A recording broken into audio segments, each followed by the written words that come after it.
ठीक है, काव्य लक्षणों को देख लेते हैं।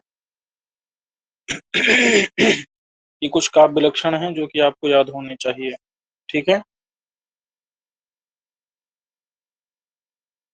तो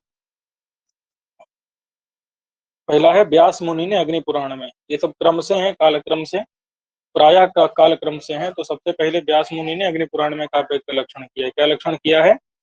काव्यम स्फुटद अलंकारम गुणवत दोष वर्जितम। आप ऐसे समझ लीजिए कि आपको सभी याद होना चाहिए। ठीक है, तो काव्य किसे कहते हैं? काव्य कहते हैं शब्द और अर्थ को। सामान्य रूप से आपको ये समझना है कि शब्द और अर्थ को काव्य कहा जाता है, लेकिन शब्दार्थ कैसा होना चाहिए? तो स्फुटत अलंकारम, अर्थात वहां पर अलंकार स्फुटित होना चाहिए, प्रकट होना चाहिए, अलंकार की भी प्रतीति होनी चाहिए। और गुणवत, गुणवत का मतलब होता है गुण वाला हो, उसमें गुण हो, और दोष वर्जित माने दोष रहित हो। इस प्रकार का जो मतलब शब्द और अर्थ, इन दोनों का साहित्य, उसी को काव्य कहते हैं। ठीक है, शब्द और अर्थ का साहित्य, सभी लक्षण में ये प्रायः समान रहेगा। शब्द और अर्थ का जो साहित्य है उसी को काव्य कहेंगे, और वहां पर अलंकार स्फुटित हो, गुण से युक्त हो, और दोष से रहित हो। ठीक है, तो ये हो गया अग्नि पुराण में जो काव्य का लक्षण है। फिर है काव्य अलंकार कर भामह के मत में। भामह के मत में क्या लक्षण है? शब्दार्थो सहित काव्यम, अर्थात शब्द और अर्थ दोनों सहित, दोनों का साहित्य, यही काव्य है। काव्य आदर्शकार दंडी का मत क्या है? तो शरीरम तावदिष्टार्थ विवच्छिन्ना पदावली काव्यम, ये दंडी का मत है। ये इसमें इन्होंने पूरा नहीं लिखा है, आप इतना ही केवल ध्यान रखिए, शरीरम तावदिष्टार्थ विवच्छिन्ना पदावली। ठीक है, फिर बामन के मत में क्या लक्षण है? ये ध्यान रखिएगा, पूछा जा चुका है। काव्यम ग्राह्यम अलंकारात। अच्छा, बामन का एक और, बामन किस संप्रदाय के प्रतिष्ठापक आचार्य हैं? बोलिए। बामन के मत में एक बार काव्य का प्रयोजन पूछा जा चुका है। काव्य प्रयोजन जो है ध्यान रखना है। बताइए, जल्दी बताइए, बामन किस मत के हैं? कौन सा संप्रदाय है बामन का?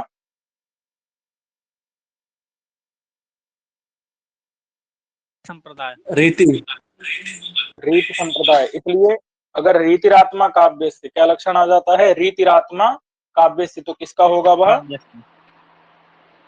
वामन वामन बामन का। और इन्होंने क्या लिखा है? काव्य अलंकार सूत्र लिखा। और काव्यम ग्राह्यम अलंकारात, ये भी इन्होंने काव्य का लक्षण किया है। हाँ, पद पद संघटना रीति ही। ठीक है, रीति से हमको अभी प्रयोजन नहीं है, हमको काव्य का लक्षण याद रखना है। तो जैसे ध्वनि, अगर ध्वनि को काव्य का लक्षण कहा जाए तो वो किसके मत में होगा? आनंदवर्धन आनंदवर्धन के मत में होगा। आनंदवर्धन चलिए, रुद्रट के मत में क्या है? काव्य अलंकार के जो लेखक हैं रुद्रट, उनके मत में शब्दार्थो काव्यम। सब जगह प्रायः यही रहेगा, शब्दार्थो काव्यम, इसी प्रकार का रहेगा। अब देखिए, हाँ, ध्वनिकार, ध्वन्यालोक के लिखने वाले आनंदवर्धन के मत में क्या रहेगा लक्षण?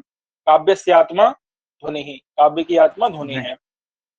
लेकिन एक बार ये तो प्रसिद्ध है, पूछा ये गया था, सहृदय हृदयाल्लादि शब्दार्थ में त्वमेव काव्य लक्षणम, ये किसके मत में है? तो इन्होंने ही इस लक्षण को लिखा है। ध्वन्यालोक में आनंदवर्धन ने इस लक्षण को लिखा, ये पूछा जा चुका है। सहृदय हृदयाल्लादि माने कि सहृदय के हृदय को आह्लादी यानी आह्लादित करने वाला जो शब्दार्थ है वही क्या है? काव्य है। बात समझ में आ गई? जी। तो हृदयों के, हृदय को आह्लादित करने वाला शब्द और अर्थ जो है वही काव्य है। हाँ, वक्रोक्ति जीवितकार कुंतक के मत में क्या होगा? तो वक्रोक्ति ही काव्य जीवितम, सामान्य रूप से अगर आ जाए तो ये किसके मत में है? कुंतक के मत में।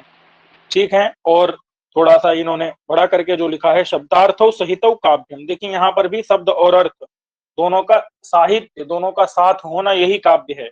लेकिन वो शब्द और अर्थ, उनका जो है किस प्रकार से होना चाहिए साहित्य? तो वक्र कवि व्यापार शालिनी बंधे व्यवस्थित, यानी कि बंध वहां पर व्यवस्थित होना चाहिए, मतलब एक विशेष प्रकार की संरचना में वह बद्ध होना चाहिए। और वहां पर कवि का व्यापार, वक्र व्यापार, कवि का वक्र व्यापार, इन्होंने वक्रोक्ति का फिर बहुत मतलब उसको इतना बड़ा व्यापक बना दिया कि उसी में सब जितना भी गुण इत्यादि थे सबको उसी में समेट लिए। ठीक है, तो आप इतना सामान्य समझ लीजिए कि जो कवि का वक्र व्यापार है, ऐसे वक्र व्यापार से सुशोभित होने वाली जो रचना, उसको हम क्या कहते हैं, काव्य कहते हैं। ठीक है, और तद्विद आह्लाद का अर्थात तत् माने काव्य जानने वाले जो लोग हैं, उनको जो आह्लाद करने वाला शब्द और अर्थ का साहित्य है, उसी को काव्य कहते हैं। ये अव्यक्ति विवेक किसने लिखा है, महिम भट्ट ने। तो महिम भट्ट के मत में काव्य का लक्षण क्या है, विभावादि संयोजनात्मा रसाभिव्यक्ति अव्यभिचारी कवि व्यापार काव्य, अर्थात विभाव अनुभव इत्यादि का जहां पर संयोजन हुआ हो, और रसाभिव्यक्ति अव्यभिचारी मतलब कि सदा रस की अभिव्यक्ति जो करता हो। अव्यभिचारी मतलब अव्यभिचारेण नियमेन नियम से जो रस की अभिव्यक्ति करता हो, ऐसा कवि का जो व्यापार है वही काव्य कहा जाता है। ये आपको ध्यान, ठीक है। सरस्वती कंठाभरण किसने लिखा है, भोजदेव ने, और इन्होंने काव्य का लक्षण क्या किया है, निर्दोषम गुणवत काव्यम अलंकृतम रसान्वितम कवि कुर्वन् कीर्तिम प्रीतिं च विन्दति। तो इन्होंने निर्दोषम मतलब दोष से रहित हो, ये भी सभी में सामान्य रूप से आपको मिलेगा, दोष रहित हो, गुणवत गुण वाला हो, और अलंकारे अलंकृतम अलंकारों के द्वारा जो अलंकृत हो, ऐसा जो शब्द और अर्थ का साहित्य है उसी को क्या कहते हैं, काव्य कहते हैं। और रसान्वित हो अर्थात रसयुक्त हो, और उसको कवि कुर्बन करता हुआ कीर्ति और प्रीति को विन्दति अर्थात प्राप्त करता है। अच्छा, इन्होंने ही श्रृंगार प्रकाश भी लिखा है, इसमें इन्होंने शब्दार्थो सहितो काव्यम इस प्रकार का लक्षण कहा है। अब है औचित्य विचार चर्चाकार क्षेमेंद्र। औचित्य विचार चर्चा किसने लिखा है, क्षेमेंद्र ने, और इन्होंने औचित्य को ही काव्य का आत्मा माना है, काव्य का प्राणाधायक तत्व माना है। ठीक है, माने कि अगर औचित्यम काव्य जीवितम अगर आ जाता है तो किसके मत में होगा, ये क्षेमेंद्र के मत में काव्य का लक्षण हो जाएगा। इन्होंने ही काव्य का एक अन्य लक्षण भी किया है कि विशिष्ट शब्दार्थ साहित्य सदलंकृति काव्यम, ये कवि कंठाभरण में है। सामान्य रूप से पूछे जाने की उम्मीद नहीं है, लेकिन फिर भी आपको ध्यान रखना चाहिए, क्योंकि कई बार जो प्रसिद्ध होता है उसको छोड़ करके दूसरे लक्षण पर चले जाते हैं। ठीक है, अब देखिए मम्मट का है, मम्मट का तो आपको सबको पता ही होगा, ध्यान ही होगा, तद अदोसौ शब्दार्थौ सगुणा बनलंकृति पुनः क्वापि। देखिए सभी में बताया था कि अलंकार सभी में रहेगा, सभी में अलंकृति ऐसा सभी जगह रहेगा सामान्य रूप से, और सगुणों गुण रहित हो, और अदोषो दोष गुण सहित हो और दोष रहित हो, और शब्द और अर्थ के साहित्य को ही क्या कहते हैं, तत्। तत् माने काव्य कहते हैं। तद दोषों में तत् का अर्थ क्या है, तत् का अर्थ क्या है, काव्यम, तत् माने काव्यम। चलिए अब देखिए प्रताप रुद्री लिखने वाले विद्यानाथ, इनके मत में क्या है, इनके मत में भी वैसा ही है, शब्द और अर्थ को काव्य कहते हैं, दोष से रहित हो और गुण अलंकार के सहित हो, उसी को क्या कहते हैं, काव्य कहते हैं। ठीक है, काव्यम काव्य विदो विदुः, काव्य विदो विदुः, काव्य को जानने वाले लोगों ने ऐसा काव्य का लक्षण किया है। और ये लक्षण आपको सभी याद होने चाहिए, किसके मत में क्या है, समझ रहे हैं कि नहीं, क्या हुआ जी, लक्षण आपको ध्यान रहने चाहिए। अब देखिए काव्यानुशासन किसने लिखा है, तो बाघभट्ट ने भी लिखा है। तो बाघभट्ट ने काव्यानुशासन लिखा, और इन्होंने क्या लक्षण किया, शब्दार्थ, यहाँ पर भी शब्दार्थ निर्दोष हो, अर्थ बताने की जरूरत है नहीं, दोष से रहित हो, सगुणों गुणों के सहित हो, और प्रायः सालंकार हो, प्रायः जो है उसमें अलंकार रहना चाहिए, कभी कभी अलंकार नहीं रहेगा तो भी काम चलेगा। ठीक है, उसको कहते हैं काव्य। अब राजशेखर ने क्या ग्रंथ लिखा है, काव्य मीमांसा। देखिए इनके ग्रंथ के नाम भी याद रखिएगा, क्योंकि ग्रंथ के नाम भी पूछे जाते हैं आपसे, और काव्य लक्षण तो याद रखना ही है। गुणवद अलंकृतम वाक्य में काव्य, गुणवत अर्थात गुण से युक्त, अलंकृतम अलंकार से युक्त जो वाक्य रहता है उसको काव्य कहते हैं। अब देखिए एक और बाघभट्ट हुए, इन्होंने बाघभट्टा अलंकार लिखा। देखिए एक तो बाघभट्ट ने क्या लिखा है, काव्यानुशासन लिखा है, और एक बागभट्ट ने क्या लिखा है, बागभट्टा अलंकार लिखा है, और काव्यानुशासन हेमचंद्र ने भी लिखा है। ठीक है, तो भ्रम में नहीं पड़ना है। साधु शब्दार्थ संदर्भम गुणालंकार भूषितम स्फुटिरीत रसोपेतम काव्यम कुर्वीत कीर्तये। अर्थात साधु शब्द मतलब जहां पर ठीक तरीके से शब्द और अर्थ का संदर्भ यानी समूह हो, और ऐसा हो जो गुण और अलंकार से भूषित हो, स्फुट उसमें रीति रस स्फुट हो, मतलब प्रकट हो रहे हो, ऐसे काव्य को कुर्बीत करना चाहिए। कीर्तय अर्थात कीर्ति के लिए, कभी अपनी कीर्ति के लिए काव्य को करे। अब है हेमचंद्र के मत में अदोषौ, सब जगह यही है, दोष रहित हो, सगुण गुण सहित हो, अलंकार सहित हो, ऐसे शब्दार्थों को काव्य कहते हैं। ठीक है, अब ये चंद्रालोक के निर्माता है जयदेव, पीयूष वर्ष जयदेव, इन्होंने जो लक्षण किया, मतलब ये बहुत महत्वपूर्ण है, आपको ध्यान रखना है। जय राजशेखर का याद रखना है, जयदेव का याद रखना है, इन सबका याद होना चाहिए। अब है निर्दोषा लक्षणवती सरितिर गुणभूषणा सालंकार रसानेक वृत्तिर्वाग काव्य नाम भाग, माने कि निर्दोषा श्रुति कटु इत्यादि जो दोष होते हैं उन दोष से रहित हो, लक्षणवती सुंदर लक्षणों से युक्त हो, और सरित ही रीति से युक्त हो, रीतियां होती हैं उनसे युक्त हो, गुणभूषणा गुणों से युक्त हो, सालंकार रसा अर्थात अलंकार और रस से युक्त हो, और अनेक वृत्ति ही जिसमें अनेक वृत्तियां अर्थात शक्ति लक्षणा व्यंजना इत्यादि अनेक वृत्तियां हों, ऐसी वाक को, ऐसे शब्द को ही क्या कहते हैं, काव्य कहते हैं। काव्य नाम भाग अर्थात काव्य कहते हैं। अब है काव्यम रसादिमत वाक्यम श्रुतम सुख विशेषकृत, अर्थात रसादि से युक्त जो वाक्य और श्रुतम माने सुनने पर सुख विशेष उत्पन्न करे, उसी को क्या कहते हैं, काव्य कहते हैं। सौद्धोधनी नहीं, सौद्धोधनी होगा ना यहाँ पर, शौद्धोधनी ऐसा होगा। चलिए अब देखिए विश्वनाथ कविराज के मत में क्या है, वाक्यम रसात्मकम काव्यम, अर्थात जो रसात्मक वाक्य है, जहां पर रस भाव इत्यादि से युक्त जो है, ऐसे वाक्य को क्या कहते हैं, काव्य कहते हैं। फिर देखिए अलंकार शेखर के कर्ता केशव मिश्र हैं, इन्होंने क्या लिखा है, तो इन्होंने रसालंकार युक्तम सुख विशेष साधनम काव्यम, जो विशेष प्रकार के सुख का साधन है और रस और अलंकार से युक्त, उसी को क्या कहते हैं, हम काव्य कहते हैं। ऐसा वाक्य जिसमें रस और अलंकार हो और जो सुख विशेष को उत्पन्न करे, उसको काव्य कहते हैं। देखिए जगन्नाथ जी के मत में क्या है, शब्द को काव्य कहा गया है, और पहले जो चल रहा था वो शब्द और अर्थ उभय को काव्य कहा गया था, लेकिन जगन्नाथ ने क्या किया, शब्द और अर्थ दोनों को काव्य नहीं माना, खंडन कर दिया और कहा सिर्फ शब्द ही काव्य है। जो रमणीय अर्थ को प्रतिपादित करे, ऐसे शब्द को क्या कहते हैं, काव्य कहते हैं।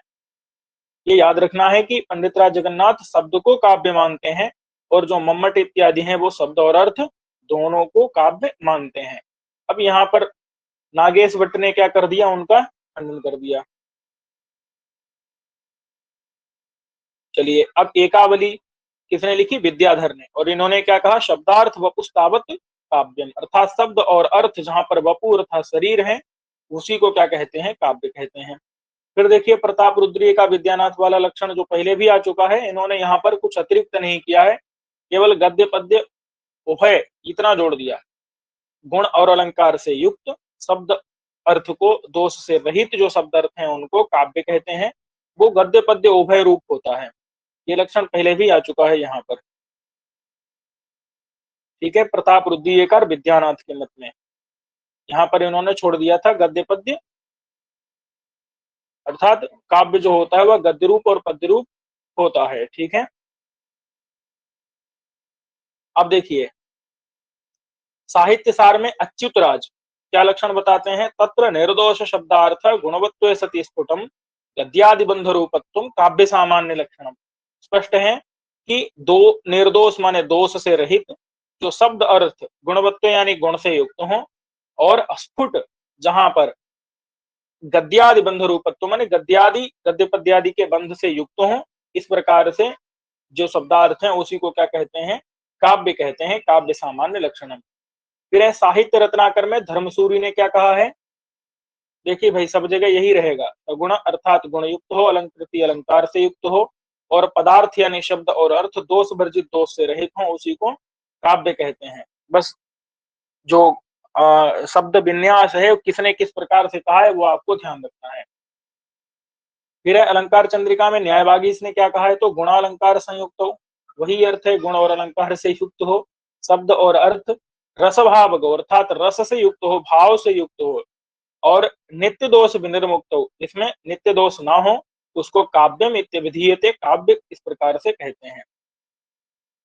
ठीक है, और ये काव्य प्रकाश की प्रदीपिका टीका के रचयिता चंडीदास ने आस्वाद जीवातो संदर्भा काव्यम इत्यादि ये भी कह सकते हैं।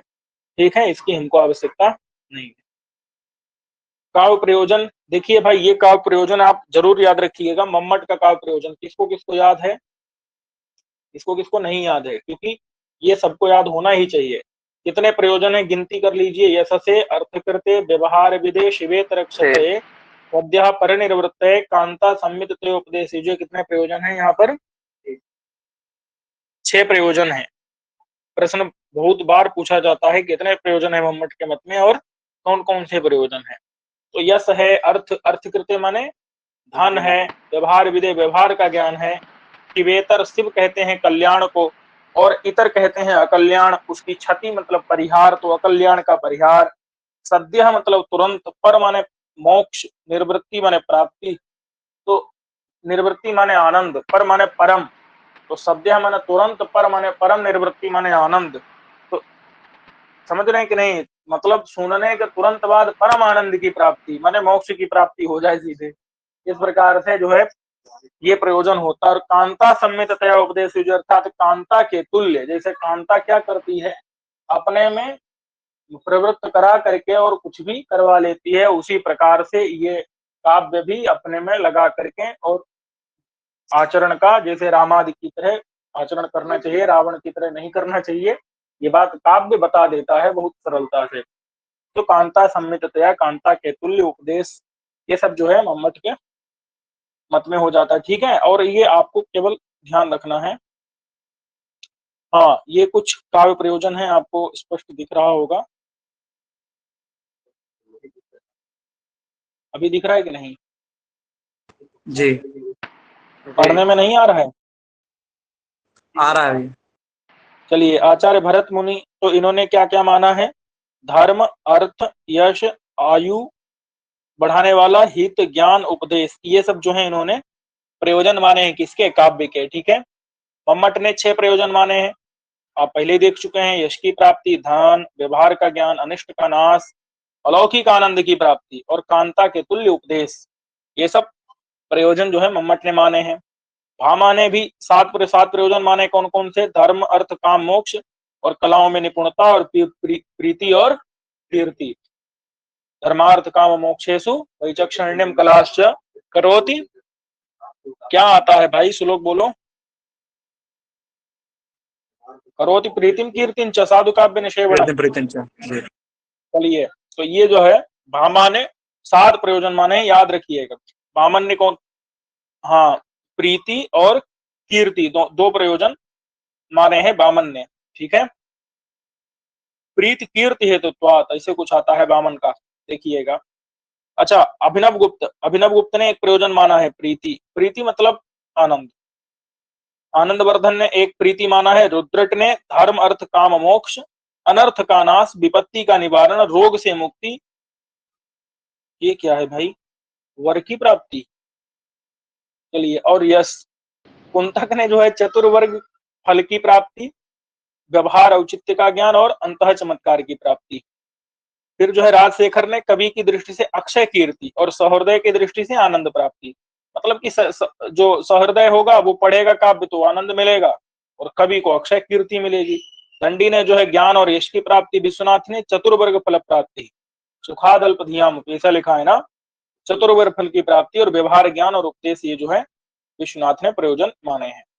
अब इन्हीं का आप एक बार संस्कृत में देख लीजिए, इनको आप याद कर लीजिएगा। व्यास ने जो है अग्नि पुराण में त्रिवर्ग साधनम नाट्यम, 3 वर्गों को सिद्ध करने वाला जो है नाट्य अर्थात काव्य होता है। 3 वर्ग मतलब धर्मार्थ और काम। धर्मार्थ काम। भामा ने जो है काव्यालंकार में क्या कहा है कि धर्मार्थ काम मोक्षेषु वैचक्षण्यम कलाश्च करोति कीर्तिम प्रीतिम च साधु काव्य निबंधनम। साधु काव्य निबंधनम है कि निषेधनम, जो भी है देख लीजिएगा।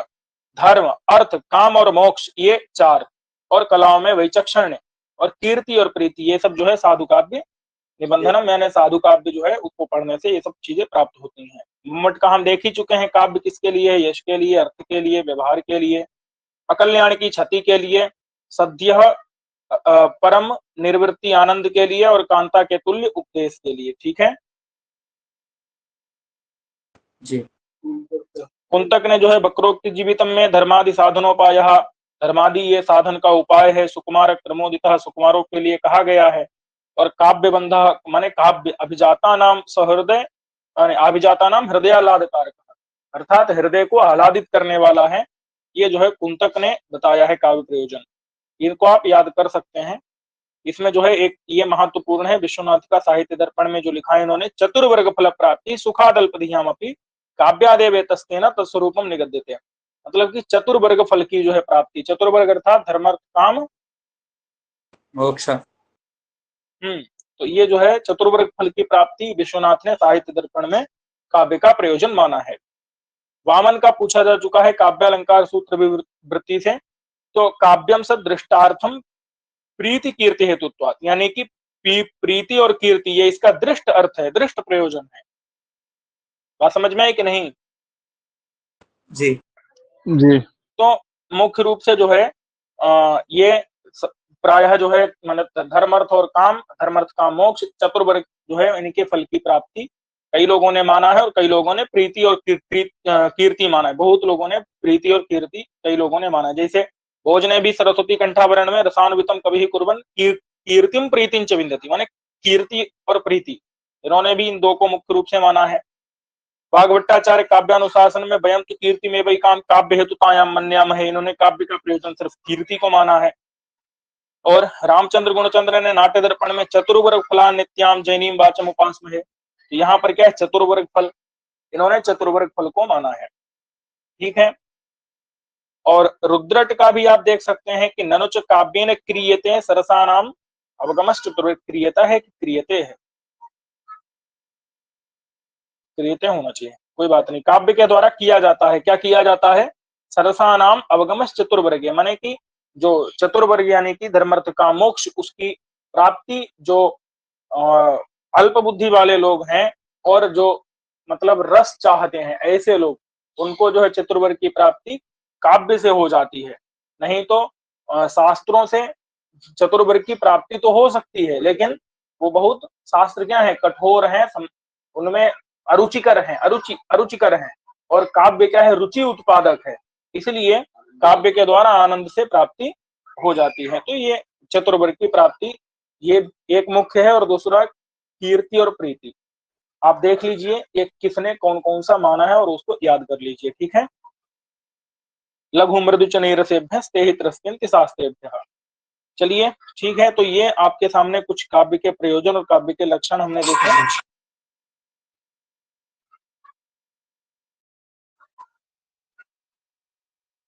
इस कक्षा को यहीं तक रखते हैं।